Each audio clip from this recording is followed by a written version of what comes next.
I never thought pursuing my dream would tear my family apart. Growing up with a father who measured success in dollars and corporate titles meant my career choice was destined for criticism. But when he publicly mocked me at our family gathering, asking what kind of idiots would pay me for creating content, something inside me snapped. The email I sent him afterward changed everything between us forever. Before I tell you what happened after my dad publicly humiliated me, let me know where you are watching from. And hit that subscribe button if you have ever had someone underestimate your dreams. Growing up in a middle-class suburban neighborhood in Boston shaped a lot of my early perspectives. Our house was nice but modest. My father, Thomas Wilson, made sure we lived comfortably but not extravagantly. He believed strongly in financial security above all else.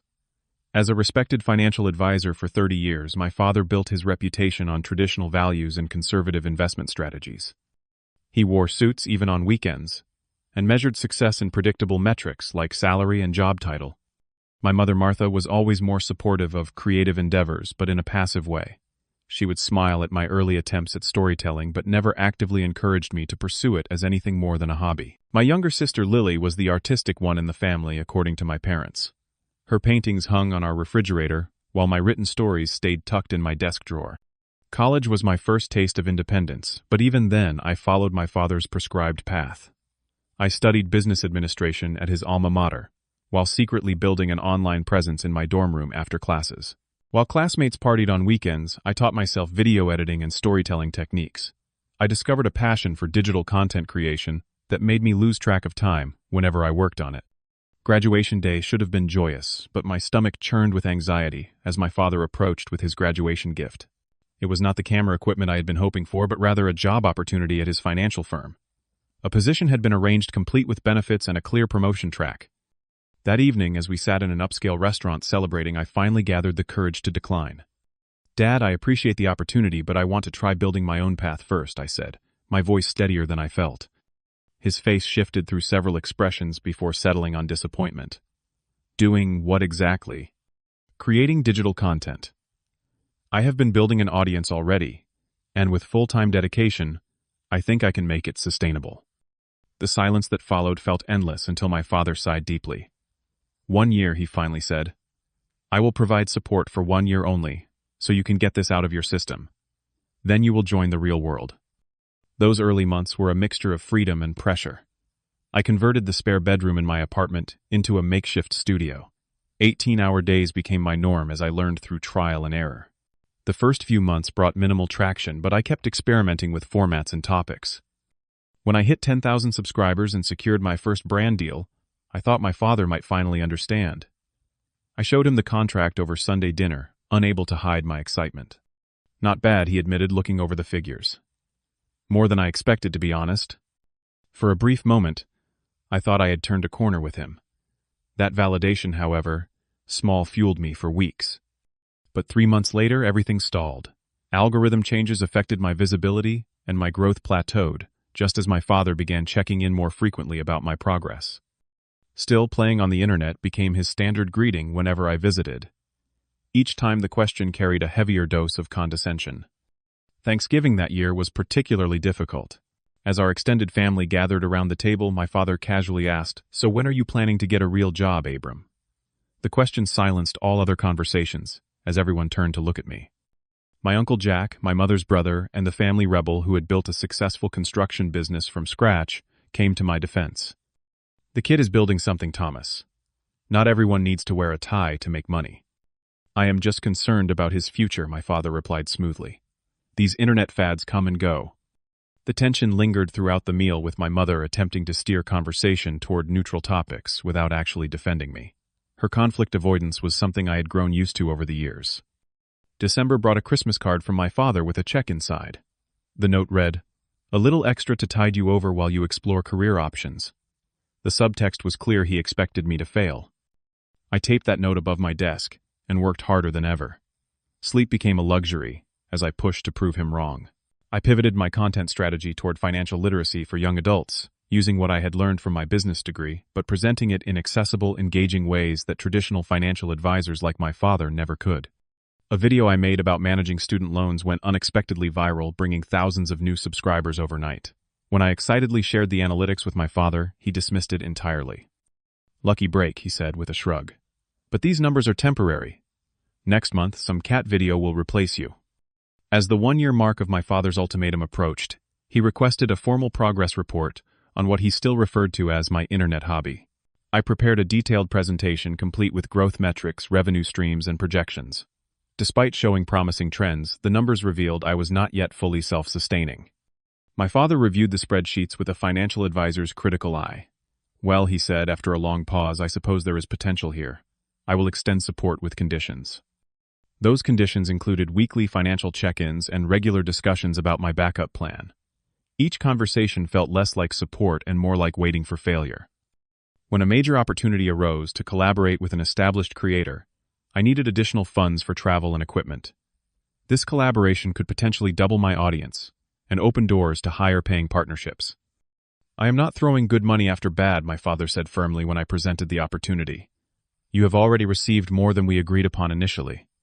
Determined not to miss this chance, I took out a personal loan, something my father considered financially irresponsible. The collaboration exceeded all expectations, bringing my subscriber count to nearly 100,000 and attracting attention from brands in the financial education space. "See," my father said when the numbers came in, "my financial support made this possible. That is why guidance from someone with experience matters." He had somehow twisted my success into validation of his involvement despite actively hindering the very opportunity that caused the breakthrough. 2 weeks later, my father invited me to join him for dinner with several colleagues from his firm. "Good networking opportunity," he insisted. "Some of these people have children about your age with actual careers. Might give you perspective." I agreed, hoping to maintain peace and perhaps prove my professional credibility in his world. The evening started cordially enough. The restaurant was upscale, the kind with no prices on the menu that my father preferred for business meetings. His colleagues were polite, if somewhat reserved. "This is my son, Abram," my father introduced me. "He is still figuring things out after college." I swallowed my frustration and added, "I create educational content online about financial literacy for younger audiences." One colleague, James, showed genuine interest. "My daughter follows several financial educators online. What platform are you on?" Before I could answer, my father interjected with a dismissive laugh. "What kind of idiots actually pay him to talk on camera? That is what I want to know." The table fell silent before uncomfortable laughter followed. My father continued, "He thinks he is a financial expert because he can make slideshows with cartoon graphics." I excused myself to use the restroom, needing a moment to compose myself after such public humiliation. When I returned through the dining area, I overheard my father entertaining his colleagues with embarrassing stories from my childhood, including a particularly mortifying incident from middle school that he knew I was sensitive about. "Abram has always been a bit delusional about his talents," I heard him say as I approached. "This internet fame thing is just the latest example." I rejoined the table and endured 2 more hours of subtle digs and condescending comments. With each remark, my determination to prove him wrong grew stronger, along with a deepening resentment I tried desperately to suppress. 6 months after the humiliating dinner, I received an invitation to speak at a digital creators conference about financial education content. When I mentioned this to my father during our obligatory Sunday dinner, he barely looked up from his steak. "They will let anyone on stage these days," he remarked, cutting his meat with surgical precision. "These conferences are just excuses for people to pretend they have real careers." What my father did not know was that my mother and sister had secretly decided to attend my presentation to show support. They sat in the back row, but seeing them there gave me unexpected confidence as I took the stage. The presentation went remarkably well. Afterward, several established creators and brand representatives approached me about potential collaborations. One major financial education platform expressed interest in a long-term partnership that would provide both stability and growth for my channel. A month later, the family gathered to celebrate my mother's birthday. My father invited several of his friends and colleagues, including some who had been at the uncomfortable dinner months before. The event was held at my parents' house, with catering and a small bar set up in the backyard. As people mingled over drinks, I noticed several of my father's friends approaching me with curious questions about my growing online presence. "My son mentioned your student loan video," one man said. "Very helpful information presented in a way that actually kept his attention." My father overheard this conversation and interjected himself between us, glass in hand. "He talks to a camera in his bedroom and calls it a career," he announced loudly enough for nearby conversations to halt. He continued with increasing volume. Let me explain how it works. He makes these videos telling college kids obvious information any financial advisor would give for free during a consultation. Then he begs for likes and subscribers, as if they are currency. My father's face had reddened, his carefully maintained professional demeanor slipping. His big achievement this month. Making a video about credit cards that got comments from what a few hundred people who probably still live with their parents. The gathering had gone silent as he continued his mockery. The business model is genius, though. Convince people with no financial knowledge that you are an expert, because you can use video transitions and sound effects. Then, in a cruel imitation of my video style, he pretended to hold a camera selfie style. Like and subscribe to watch me waste my education. Next week I will tell you that saving money is good and debt is bad, and my followers will think it is revolutionary advice. The silence that followed was deafening. My mother stood frozen with a half-smile that did not reach her eyes, clearly mortified but unwilling to challenge my father publicly. My sister Lily glared openly at him, her hands clenched at her sides. It was my Uncle Jack who finally broke the silence. You should be proud instead of cruel, Thomas. The boy has built something from nothing while you have been too busy counting other people's money to notice. The argument that erupted between them quickly became heated. Other guests awkwardly drifted away from the conflict zone, pretending to be absorbed in their drinks or the catered food. I quietly slipped away from the party, walking several blocks before calling a rideshare. Something fundamental had broken inside me, a final thread of hope that my father might eventually understand or respect my choices. The next morning, still processing the previous night's humiliation, I opened my email to find my father's company newsletter among my unread messages. I nearly deleted it automatically, but paused when I noticed the headline about exclusive investment opportunities for select clients. Curious. I read through the recommendations, recognizing several investments that had been criticized in financial forums for their high fees and questionable returns. These were products that primarily benefited the advisors through commissions rather than serving clients' best interests. With my background in finance and growing expertise in consumer education, I began researching deeper. Over the next few days, I documented a pattern of self-serving recommendations in my father's practice advice that technically stayed within regulatory boundaries but certainly straddled ethical lines. I debated what to do with this information. Part of me wanted to expose these practices publicly, but a deeper part recognized this as an opportunity for something more important, standing up for my own worth and principles. I arranged a meeting with my father at his office, requesting time on his calendar like any other professional would. When I arrived, dressed in business attire, he seemed both surprised and slightly amused. "To what do I owe this formal visit?" he asked, gesturing to the chair across from his desk. Calmly, I presented my findings about the ethical issues in his investment recommendations, explaining how they contradicted the very principles of financial stewardship he claimed to value. "Are you threatening me?" he asked when I finished, his voice dangerously quiet. "No," I replied steadily. "I am demonstrating that I understand this industry perhaps better than you give me credit for. The difference is I have chosen to use my knowledge to educate rather than exploit." His face hardened as I continued. "I came here to inform you that I no longer need or want your financial support. There will be no more transfers, no more conditions, and no more weekly check-ins. You will come crawling back within a month," he scoffed. "Your little internet videos cannot sustain an adult lifestyle." "I would rather struggle on my own terms than succeed on yours," I answered, standing to leave. "Thank you for the education both in finance and in recognizing what kind of professional I do not want to become." That evening, I spent hours crafting an email to my father. I detailed every instance of mockery, every public humiliation, and every dismissive comment he had made about my career choice. I explained how his conditional support had always been a tool for control rather than genuine assistance. The final paragraph outlined my decision to become fully independent, ending with a request to respect my professional boundaries moving forward. With a deep breath, I hit send, knowing this action would permanently alter our relationship. Within minutes, my phone exploded with notifications. Multiple missed calls and increasingly angry text messages demanded I answer immediately. I silenced my phone and went for a long walk instead. Later that night, my mother called from her private cell phone, something she rarely did. "Your father is absolutely furious," she said, her voice tight with anxiety. "What exactly did you say to him?" I explained my decision, calmly emphasizing that this was about professional respect, not family rejection. "He will calm down eventually," she said, though she did not sound convinced. Just give him time to process.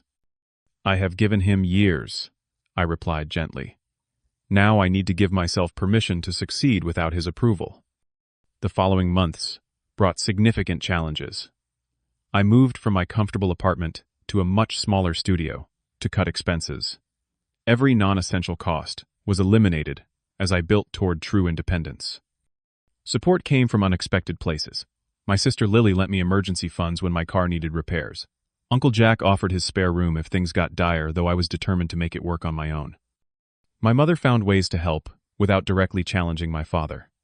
She would accidentally cook too much food and deliver the leftovers to my apartment. Small acts of solidarity that meant everything during the hardest days. I created a video about pursuing dreams, despite family disapproval, being vulnerable about my own experience, while keeping specific details private. I never named my father or exposed his business practices, focusing instead on the emotional journey of finding self-worth outside of family validation. That video resonated beyond anything I had created previously. Comments flooded in from viewers sharing similar experiences with parents, partners, and friends who had dismissed their ambitions. The engagement metrics were unprecedented, bringing thousands of new subscribers who connected with the authentic emotion behind the message. Several financial companies reached out for partnerships, specifically citing the genuine approach I brought to financial education. One particularly good fit offered a 6-month contract that provided enough stability to rebuild my emergency fund and focus on creating quality content without financial pressure. Over the next 6 months, my channel grew steadily. I diversified my content while maintaining the core focus on accessible financial education, adding interview segments with self-made entrepreneurs from non-traditional backgrounds.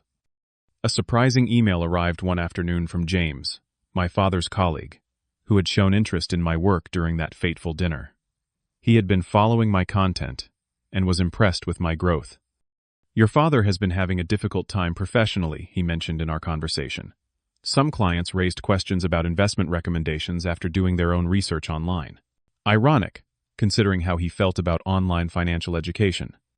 Through occasional updates from my mother, I learned my father had made several attempts to re-establish contact. She relayed his messages, which ranged from demands that I apologize to awkward invitations to family events. I established clear boundaries for any potential reconciliation, requiring acknowledgement of his behavior and respect for my career choice. These terms were met with initial resistance, but created necessary space for both of us to reassess our relationship. 1 year after sending that email, my channel hit 1 million subscribers. I created a special video thanking the community that had supported me through difficult times, highlighting the journey from dependence to self-reliance without mentioning my father directly. Later that week, a text message appeared from my father's number. "Saw your milestone announcement. Impressive growth. Congratulations." Those simple words, while far from a full apology, represented a significant shift. I suggested meeting for coffee at a neutral location, a small cafe halfway between our homes. Our conversation that day was stilted but civil. My father struggled to understand the new media landscape, but acknowledged my success in terms he could recognize: subscriber numbers and partnership contracts. "I still do not fully understand what you do," he admitted, "but it seems to be working for you." It was not the enthusiastic endorsement I had once craved, but I no longer needed his validation to feel successful. The relationship we slowly rebuilt was different, limited, conditional, and on my terms rather than his. The greatest lesson from this journey was not about career choice or financial independence.